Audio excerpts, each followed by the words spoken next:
Hey everybody, this is Eric, and I'm going to be going over the Spooky Noob tournament from this weekend, going over the statistics and analysis for the games for the week, and catch up with the season-long analysis as well.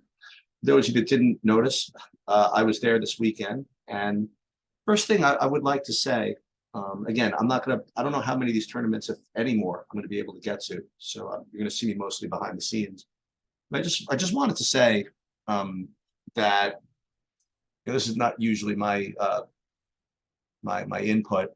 I really just focus on the basketball and the statistics, but I did want to mention it's a really nice group of boys.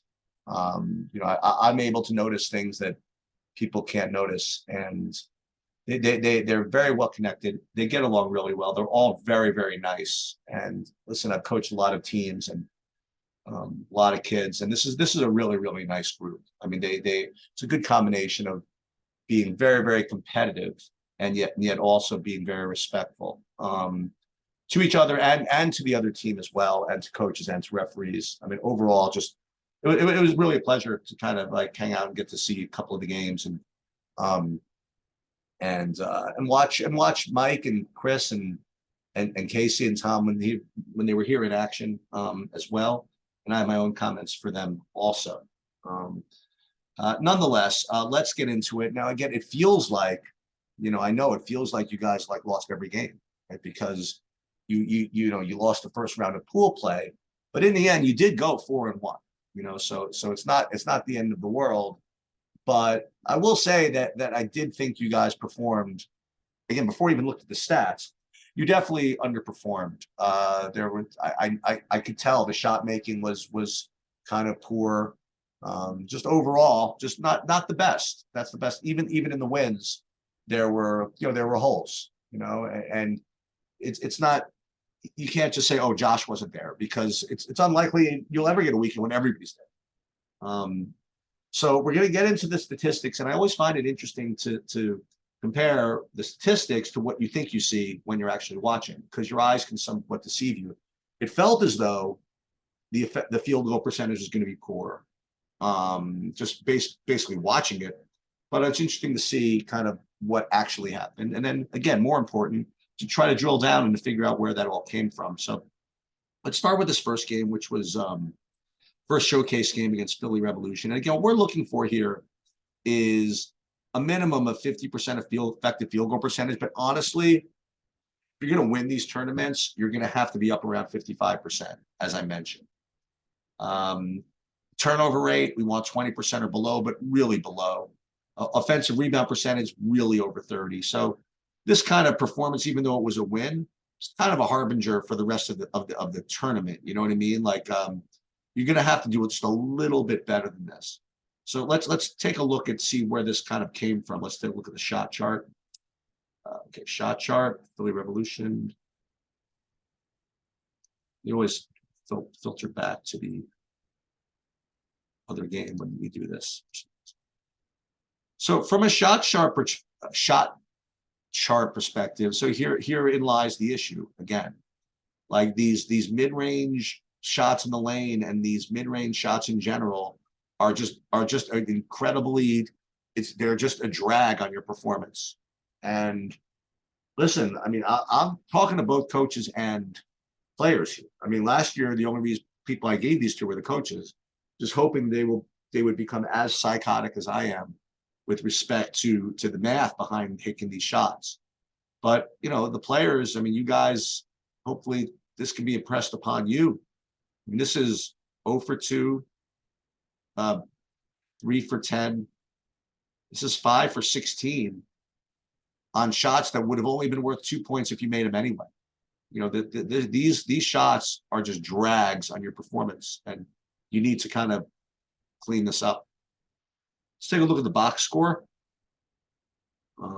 Let's look at some individuals. So Roddy just tracking exactly on his pace. I mean, he's about a 40. Well, I mean, remember we talked about this last week. I mean, he was 44% or so. I mean, that's really not sustainable. I imagine he finishes the season about between 40 and 43, but we'll see. 4 for 10 is exactly where he needs to be. But more to the point, he shot 11 threes, which is what I want. excuse me, he shot 10 threes, which is what I want. We're going to get to a game later where he only shot 3 threes, and you're just never going to win like that. When your best 3-point shooter is only shooting 3, it's just never going to work. So he was fine. Jaden was 1 for 2. Everybody else is kind of just okay. Brandon 0 for 2. Chike 0 for 2 from 3. Josh kind of invisible in this game. Roddy was only took 1-2. Farvins was 0 for the game. So overall, just kind of a lackluster performance across the board, which led to a 50% field goal percentage. Now, again, you got the job done, you won. But again, that's just not the end of the story. Chike 5 fouls, that's all right. I prefer you use your fouls. Turnovers, I'm just looking at some of these. Chike 4 turnovers, Favre 3 turnovers. But overall, just kind of an okay performance. All right, let's go back to the next game, the next showcase game, which was a BCRI game.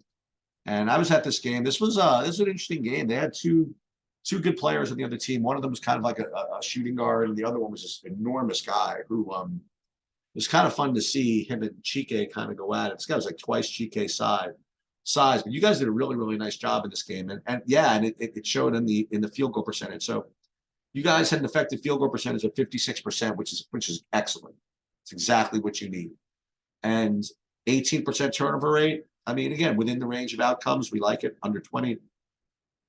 23% offensive rebound percentage. That's almost to be expected. I mean, that guy was enormous. I mean, it was going to be very difficult to get that many rebounds in this game. But overall, this is really, really solid. Let's take a look at the shot chart here against, pull this up again, against CRI. See, this is what we want, right? I mean, look at this. Only 3 shots, even arguably, would be bad twos out of 44. It's no accident that when you distribute your shots in this way, that you're going to have one of these, and this is what leads to wins. So no surprise. Excellent. Let's look at the box score versus BCRI. Okay, so this game we were able to actually survive with Roddy shooting 1 for 5 from 3, because who showed up? Brandon. Excellent job. 4 for 6 from 3, 16 points. Very, very nice. Chike 1 for 3, Josh made 1, Leo, whatever, and Tony 2 for 6. But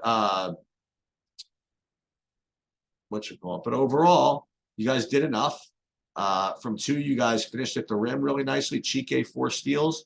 Chike in this game, man, you really battled with this dude, and this was a very, very strong performance by you.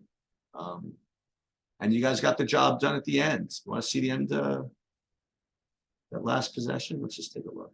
Yeah, why not? Oh, you know what happened? Actually, we got a foul called, I think, and Josh made a free throw. Is that what happened? Let's take a look real quick. Let's get all the way to the end here. Yeah, I remember they had a terrible possession to close out the game. I think this is the last possession.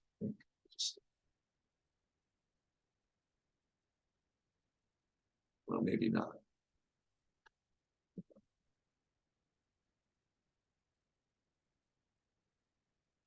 We got the benefit of very nice call at the end.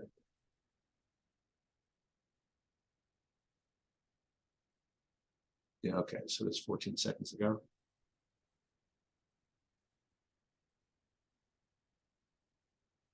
Oh, was this game already over at this point? Yeah, I guess we didn't get to the end of the game. Weird.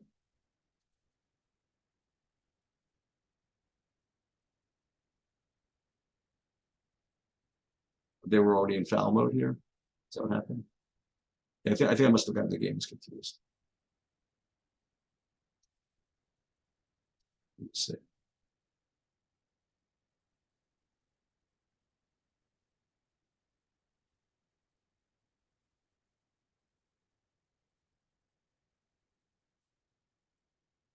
I remember the end of this game, and now I just can't. Oh, we were giving fouls. Okay. This wasn't this one. This was not the one where we got the foul at the end of the game. Sorry. But here was the last possession where we got the stop. It was a pretty poor attempt by them, by the way. Anyway, let's get back. Next game we actually closed games out really, really nicely, by the way. So you were 2-0 going into pool play. You know, you weren't actually performing that great, but you were just kind of due for one of these games, and unfortunately, it came in pool play. First day of pool play, which is always frustrating to not get into that winner's bracket. And then so against Rise Above, there was a pretty decent team. You picked this game to have 44% effective field goal percentage, and you know it's just not going to work against a team like that. You know, your turnover rate was fine under 20, and you got all the rebounds, but 44% effective field goal percentage is not going to be good. Let's take a look at the shot chart. I mean, 3, 4, 7, 8 out of 50 shots were bad twos. That's not good. And you missed from 3. Oh, just one of those days, I guess. But again, if you cleaned up those bad twos, it definitely would have helped. Anyway, here were the individuals in that game. Yeah, so this was a little confusing to me. So you have Roddy, who was 1 for 4 from 3. He just needs more shots. You can't be only taking 4 threes from this team and expect to do anything. Josh 1 for 5. Leo and Antoni were fine, but between Chike and Favre, I mean, think about this world where Chike and Favre shoot more threes than Roddy. That's just not a good distribution of results of attempts, can I tell you? Anyway, it was a difficult game to lose, really, because it got us out of pool play, really. But all right, let's move on. So we did have 2 more games. One was against Team Smash. It had as a tie, but I know that we ended up winning. They just must have missed a possession. But even so, the effective field goal percentage is not great. It was okay. 50% effective field goal percentage, good turnover rate, offensive rebound percentage, pretty much okay. Let's take a look at the box score.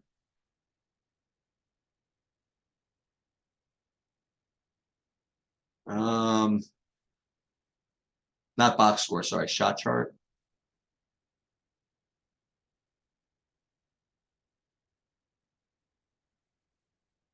Again, look at this. Only 3. That's good. Okay, so only 3 bad twos, which is what I like. I'd rather 0, obviously, but this is fine.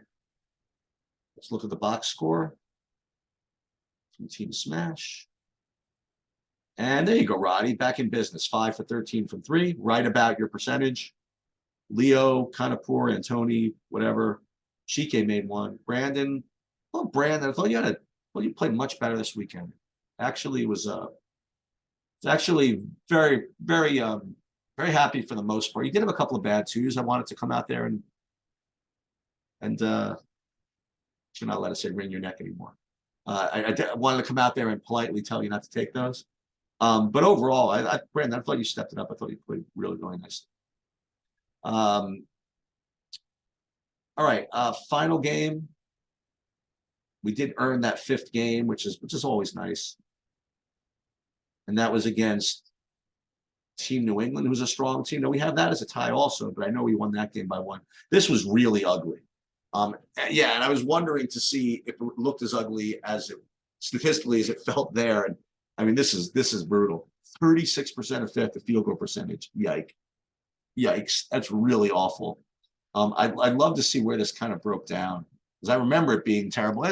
Listen, that last game on a Sunday when you have nothing to play for really is difficult, but this is really, really awful. Let's take a look at the shot chart, though, versus Team New England. I mean, this is like unheard of. So First of all, only 2 bad twos, so no issues. But what is 8 for 25 at the rim? Not to mention, I mean, from 3, you guys were actually sort of okay. Sort of. 1 for 16, 6 for 23, maybe not even. Yeah, so this game was kind of an offensive train wreck. And it's the way it goes sometimes, but I mean, I listen, I promise you this. You guys want to win in July. From a statistical perspective, this weekend's not going to do it. All right. Let's take a look at the box score. You had Roddy. No, that wasn't the same tournament. And not the same game. Against Philly Revolution, not Philly Revolution, against Team New England. Brandon, no good. Roddy, 2 for 8. Yeah, it's just let's put it this way. You guys are really good boys. they're a good team. That's that I did gather that from this weekend, but offensively, it was just really just not good from beginning to end. Even though you went 4-1, you're going to have to, as Chris was saying, you're going to, first of all, schematically, you're going to have to get rid of these bad twos. Number 2, you're going to have to get in the gym, keep getting these shots up. And listen, it's easy to say, hopefully we get Josh back, but it's not so easy, you know? Everybody's got to step up individually to pick up all the slack and continue to work. I still feel as though that if you guys, you know, clean up the shot chart and continue to work on the distribution of shots between the players and keep getting better, I think that you guys can win stuff in the summer. I do. I know you have the Memorial Day stuff and whatever, and you might have stuff with your prep teams, whatever, but when it comes down to July, I'm expecting everybody to be playing, and I want no losses. I think you guys can do it, but it's going to, listen, what's going to be required is really, really strong play, stronger than this weekend. And that's it. All right. Again, it was a pleasure watching you guys and hanging with you guys, just, you know, for the short time that I did. Hopefully I will definitely get to see you guys in practice. But, you know, hopefully I get to see you guys play again, but we'll see. That'll do it.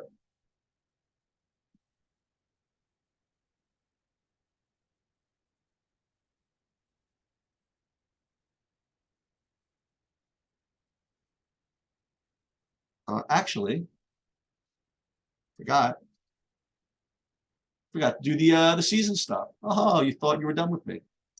So hopefully if you guys stayed in here, we're going to update the season stuff here. And let's go view all games, stats for the season. And that is, now we have 19 games. This is like a sample size, really. Your effective field goal percentage overall, 50.5%. I'd like to get it up a little higher, but you're okay. We're going to look at the shot chart again for the season.